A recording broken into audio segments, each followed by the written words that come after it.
Nagdurugo na ang tainga ng isang 76 na taong gulang na senior citizen matapos tagayin ng isang lalaki sa Tagum Overland Transport Terminal Miyerkules ng umaga Enero 29.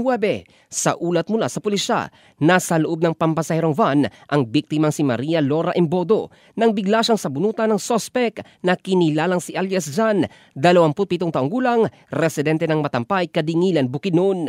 Habang hinihila ang kanyang buhok ay bigla umanong tinaga ng sospek ang matanda gamit ang malaking itak at swerte namang nakailag kaya't naplis lang sa tenga ang kanyang tinamo. Mabilis namang sumaklolo ang ibang mga pasahero at konduktor kaya't napigilan ang sospek at hinila palabas ng van sa kabinugbog.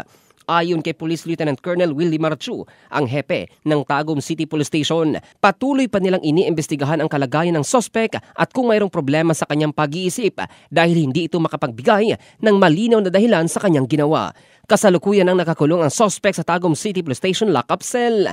Napag-alamang biyaheng isulan ang matanda para sana bisitahin ang kanyang mga anak nang maganap ang insidente.